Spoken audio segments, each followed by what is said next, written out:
जर्मनीमध्ये सध्या मास्टर्सला ॲडमिशन मिळणं हे खूप जास्त कॉम्पिटिटिव्ह झालेलं आहे.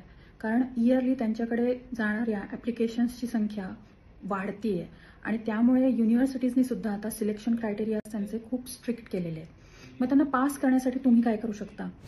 पहिली गोष्ट म्हणजे ॲकॅडमिक रेकॉर्ड हे मॅटर करतं. त्यामुळे थ्रूआउट तुमचं ग्रॅज्युएशन तुमचं CGPA तुमचा चांगला मेंटेन होईल. Around 8 at least final CGPA around 8 असेल. हे तुम्ही टेक केअर केलं पाहिजे.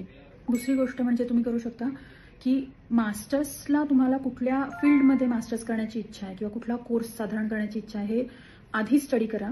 सो दॅट त्याच्यामध्ये तुम्ही इंटर्नशिप केली, तुमचा फायनल इयरचा प्रोजेक्ट त्या फील्डमध्ये केलात तर तुम्हाला त्याचा डेफिनेटली फायदा होईल. तिसरी गोष्ट म्हणजे लँग्वेजला कमी लेखू नका.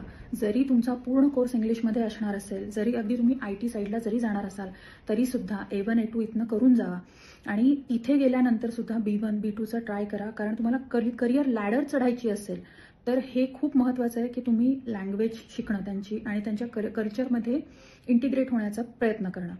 चौथी गोष्ट म्हणजे इंटरकल्चरल स्किल्स किंवा सॉफ्ट स्किल्स जसं की कम्युनिकेशन स्किल्स, नेटवर्किंग स्किल्स किंवा नेगोशिएशन स्किल्स, ह्या सगळ्या तुमच्या स्किल्सना तिथे तेवढंच महत्त्व असणार आहे जेवढं तुमच्या टेक्निकल स्किल्सना. तुम्हाला हे स्किल्स खूप महत्त्वाचे आहेत तुम्हाला करिअर लॅडर वर चढू देण्यासाठी.